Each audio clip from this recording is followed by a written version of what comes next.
చిరు 150 గత ఏడాదిగా ప్రపంచవ్యాప్తంగా ఉన్న తెలుగు సినిమా అభిమానులు జపించిన పేరు.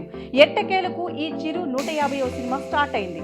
రామ్ చరణ్ నిర్మాతగా వివి వినాయక్ దర్శకుడిగా స్టార్ట్ అయిన ఈ మూవీకి ఖైదీ నెంబర్ 150 అని టైటిల్ పెట్టి ఆగస్టు 22న మెగాస్టార్ పుట్టినరోజు సందర్భంగా ఫస్ట్ లుక్ పోస్టర్ను రిలీజ్ చేశారు. త్వరలో షూటింగ్ కంప్లీట్ చేసుకుని పోస్ట్ ప్రొడక్షన్ పనుల్లో బిజీ కాబోతోంది ఖైదీ నెంబర్ 150 యూనిట్. కానీ ఇప్పుడు చిరు దీని తర్వాత ఏం మూవీ చేస్తాడనేది మూవీ లవర్స్ కి ఆసక్తిగా మారింది.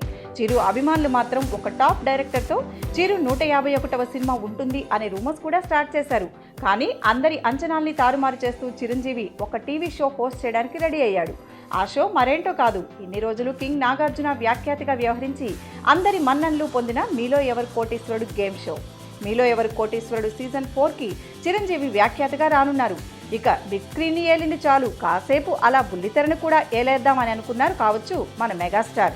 ఇదిలా ఉంటే చిరంజీవి అంటే గిట్టని వారు మాత్రం ఖైదీ నెంబర్ 150ఏ చిరు లాస్ట్ మూవీ అని, ఇక ఆ తర్వాత మూవీ చేయడని అంటున్నారు. చిరుకి సైడ్ రోల్సే బెస్ట్ అని అన్నవారు లేకపోలేదు. కానీ మొత్తానికి సిల్వర్ స్క్రీన్ రారాజుగా ఉండి అతి త్వరలో స్మాల్ స్క్రీన్కి కూడా ఎంట్రీ ఇవ్వబోతున్న మన అందరివాడు మెగాస్టార్ ఏం చేసినా కానీ ఆ చరిష్మా అనేది అలాగే ఉండాలని కోరుకుందాం.